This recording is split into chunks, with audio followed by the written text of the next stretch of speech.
I was just planning on dropping my daughter off at the school and then catching my normal train into the city. But as it would turn out, Morgan insisted that I bring her into her classroom. So I walked her into the building, and as we sat and played at the sand table, I glanced at my watch and I noticed that I had missed my train into the city. Eventually, I did make it to the train station about 8:30 in the morning, and while I was waiting for the next New York-bound train, an announcement came over the overhead that due to a plane crashing into the building, there would be delays on all New York-bound trains. So, at first I was thinking it was either one of those small commuter planes or perhaps a tourist helicopter. After they announced the trains would be delayed, I went home, turned on the TV, and it was just in time to watch the second plane strike the building.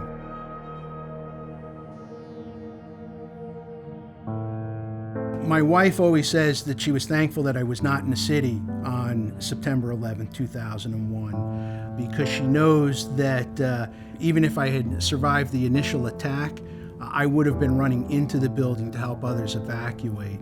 Prior to working in the city, I was an EMT in New Jersey, and I rode with a heavy rescue company.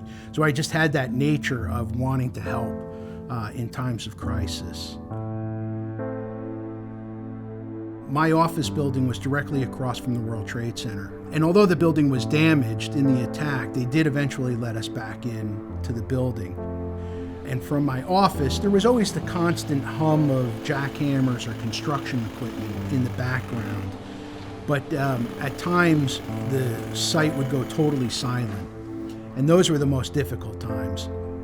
You would look out the window and you would see all of the men and women who were working on the pile and first responders line this ramp that led out of the pit. And they would stand there in silence as a flag-draped stretcher would bring a victim up to a waiting ambulance. So that took a very tough emotional toll on me and my co-workers.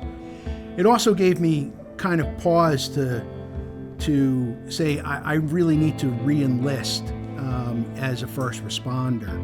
So eventually I did go back and I joined a local fire department where I now serve as a captain in Union County.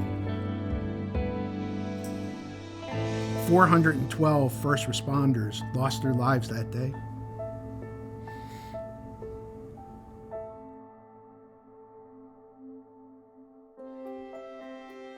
We all know a first responder. First thing is thank them for their service. Secondly is help educate them on FirstNet. Point them to the FirstNet.com website where they'll be able to learn information about FirstNet, and they'll be able to get in contact with their local FirstNet sales representative. Many, many years ago, 50 years ago when 911 was created, was an AT&T service.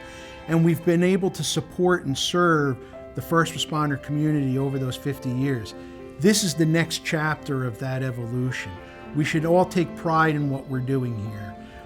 We should all commit to helping our first responder community, even at a local level. This isn't about network and spectrum and those type of items. This is just the right thing to be doing for our company, for our first responders, and for our country.